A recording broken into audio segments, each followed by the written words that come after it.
Hello everybody and welcome back to Lester Loves Watches.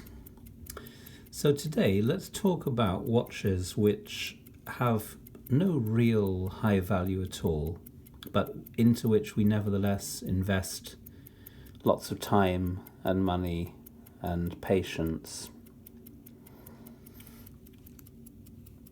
This little one here, or rather big one, it's about 44 millimeters across.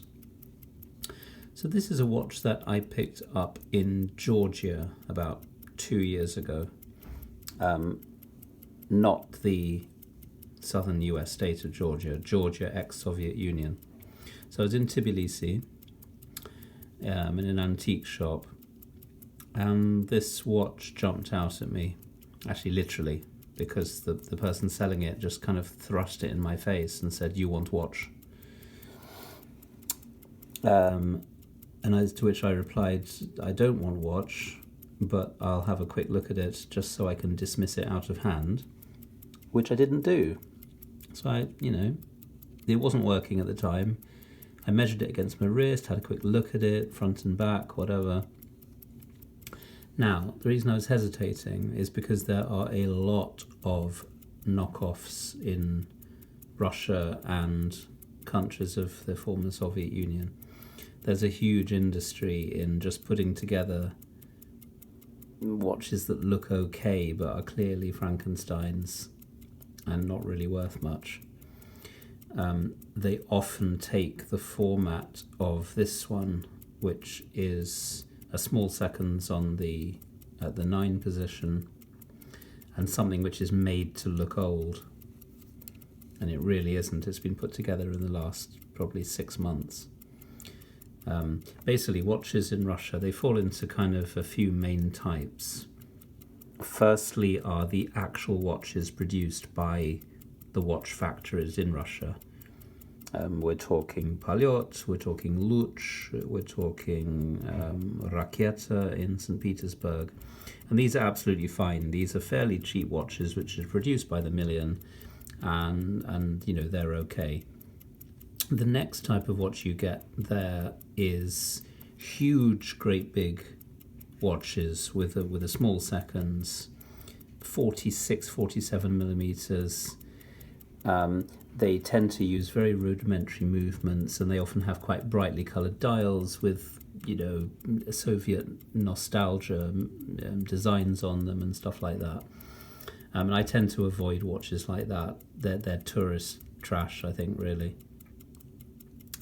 And then the other type of watch you get there is the odd, real old hanger-on from the 1930s, 40s, 50s.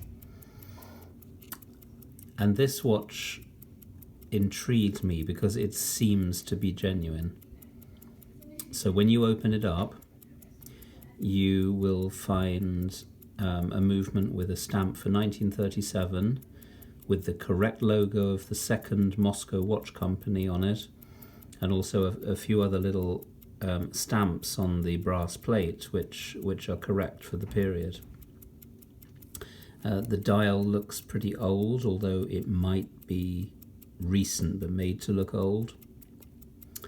The font is a very interesting one of the numbers, kind of Art Nouveau-ish. And to me this watch looked much more likely as if it was original than 99% of the other watches that you find. So anyway, I bought it. I didn't pay much money for it. It was kind of the dozens of pounds. I think it might have been about 35 or something like that. It wasn't working very well, so I immediately took it to a local watchmaker in Tbilisi who worked on it quite nicely for a few pounds, literally. I think it was about a £5, and got it at least running.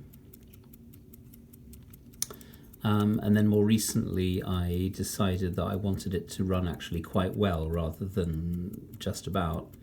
So I took it to a London contact, very patient chap who was prepared to look at the balance, to look at the mainspring and the hairspring, and just to tweak it so that it wasn't losing 2 minutes a day, it was losing 20 seconds a day, which is perfectly adequate. So now I've got a wearable, old looking watch, probably made in the Soviet Union in the 1930s, and it's great. I love it.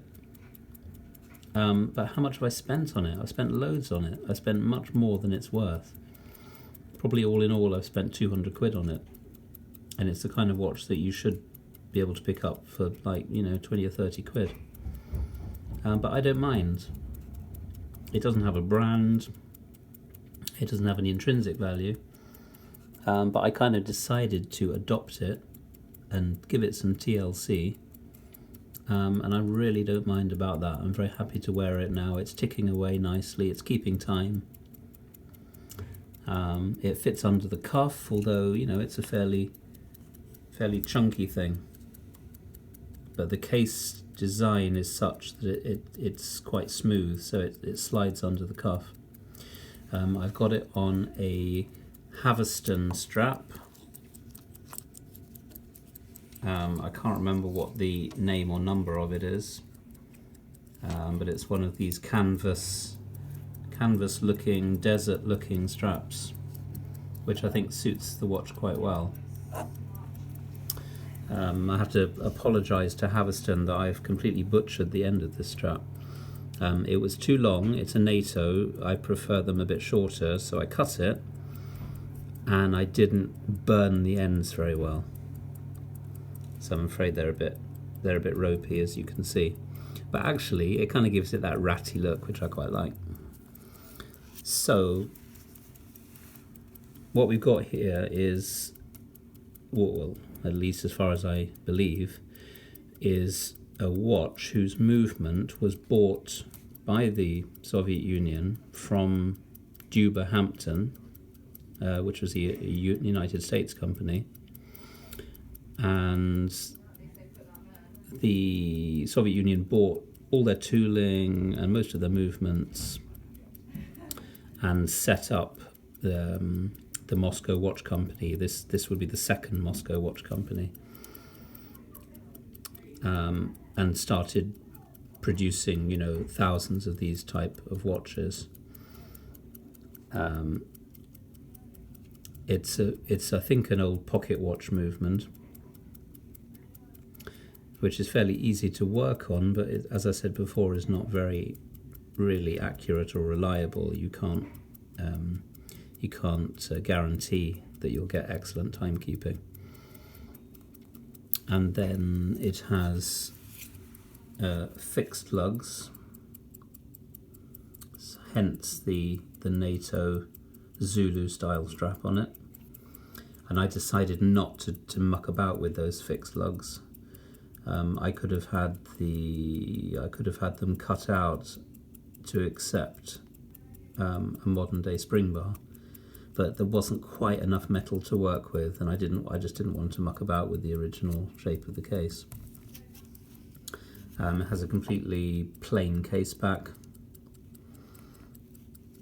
and the case just lifts off over the crown, and then the movement just literally falls out of the lower case. It's very easy to get into the movement. In fact, let's do that now, and I'll just show you the movement. Let's see if I can do it on camera so that you don't get too bored and I don't waste too much time. Okay, so let's get this strap off. I will then, there we go, tease out the lower case, and then we just literally tip out the movement from the lower case, and there you can see the living, breathing heart of this magnificent timepiece. So yeah, very, very sort of pocket watch styly. But what's nice about this is the stripes, which you don't normally get with these more rudimentary watches. Let's see if I can point out to you some stampings on it. We have one kind of there at the bottom, which I think is where the date is. And then we have another one up there at the top, which I think just says 17 joules. I can't quite focus either my eyes or the camera lens on that. The second person who worked on this did wonders with the regulation of it, but you'll still see that the regulator needle is right up there in the fast position, but that's not overly concerning me. So yeah, it's quite a pretty movement, and I'm glad I spent time working on that. So I'll just pop that back, and then I'll give you a final look at the watch again. So that goes over the crown, and then we check where the little notch is on the case, and we pop that back over the crown again. There we go, and that's all there is to it. Simplest watch I own. So there we are. I hope you've enjoyed looking around this old relic of the Soviet Union, which I'm not saying it's definitely genuine, but I like to think it's genuine. If you're watching this video and you know otherwise, let me know. And thanks very much for tuning in, and see you next time on Lester Loves Watches. Bye bye.